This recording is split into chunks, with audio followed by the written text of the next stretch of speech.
gentlemen. Let me come to you, Mr. Boala.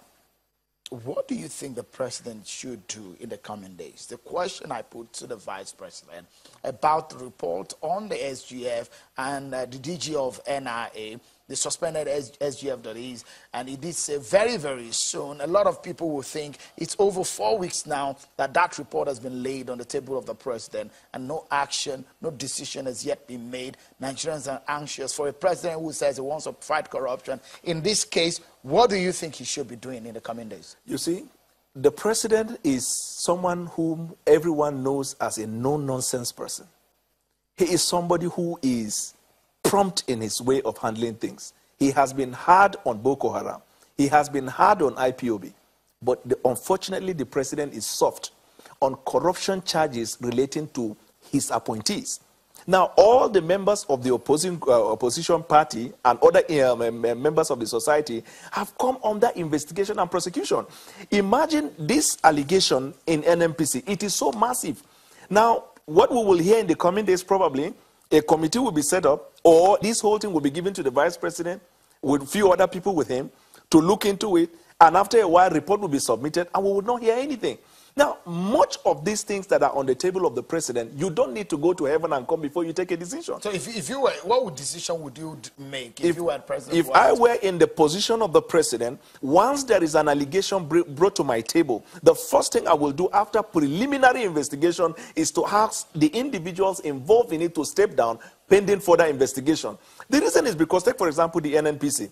Ibe Kachku must have people under him who sympathize with him. This GMD will have people who sympathize with him. Even the memo was written by EFCC to the vice president forwarded to the president as far back as 2016. Why has nothing been done in regard to that investigation and petition? Are you disappointed on the issue of corruption in this government? I am disappointed. I cannot hide it from you. I will tell you why. The hallmark of the administration of President Buhari is anti-corruption.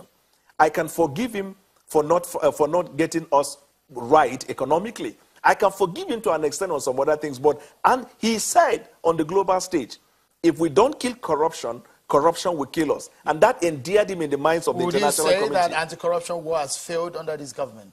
I wouldn't say it has failed because there are considerable success in the fight. All right. But for not attacking anti-corruption involving members of his appointees is demarcating the person of the president. Honorable Wesley, you know so much about the APC. And when a senator, a senior member of the party like Senator Shehu Sani said on the floor of the National Assembly, on the floor of the upper chamber, and he did say that when there is corruption issue in the presidency, they're being treated with deodorant. And when it concerns opposition or in other agencies, being treated with insecticide. Does it look so much so? Well, it's very obvious. I mean, even the fact that people move, you see a lot of people who are being involved in management of public resources politically, moving to the APC because they see it as some sort of safe haven. And once they get there, they think that all will be well. And in most cases, really, these charges are dropped against them. And this is a very bad signal. I had argued many times that you cannot select and choose which corruption cases to deal with. But this government will tell you that we fought the number 3 citizens of the land, which is a member of the party. That's what this government will tell you, that they are fighting corruption. And the counter-argument will be that because his emergence did not favor some party members. I mean, Honorable Wesley, yes. Would you agree that this government is truly fighting corruption at in every quarter? The government is fighting corruption half-heartedly. Half-heartedly. They are not energizing the fight as many expect. As he said, this was the hallmark of this campaign. And don't forget that the fact that we are still finding situations where allegations that 24 billion US dollar contracts are still being awarded against due process and not a statement denouncing that is coming from anywhere is a clear indication that it was right on, spot on. In other crimes, it doesn't matter whether or not you have stolen the money or the money is found in your coffers or in your house or in your bedroom. If you go against the status of the system, if you upset the system, you will get out of the system. That's what obtains in other climes. Is it a paradox, Honorable Idahosa, that today the president met Supreme Court justices and he was asking them, he was telling them the tales of how corruption has bedeviled this country over the last administration and over the last few years?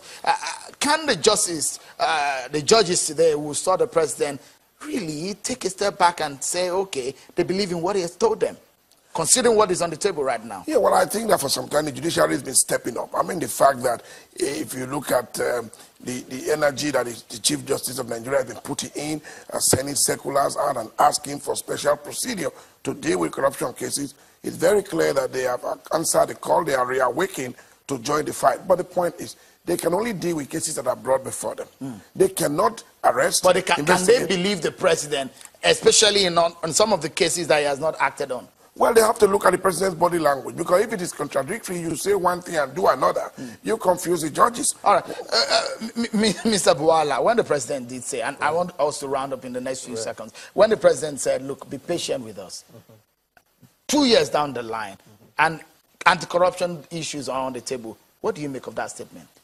Be patient with us. I think that the generality of Nigerians will find it hard swallowing that, because we have said for a long time, that there is need for the rejigging of the cabinet. It is obvious in the entirety of the government of the president, less than 20% of his appointees are functioning. Nothing else is working anywhere. So if you lack the capacity... He said we are just starting. He said we are just starting. Can we give them a benefit of the doubt? You are starting in 2 years, sir.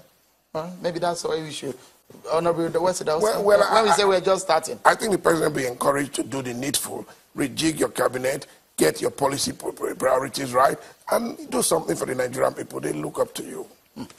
Honorable Wesley Idahosa, many thanks for coming on the program. Mr. Daniel Bwala, our regular analyst on the program tonight. And that's our show for tonight. Many thanks for being part of it, everyone. I hope you have a wonderful weekend ahead of you. I'm Sean Wakimbaloe. Bye for now.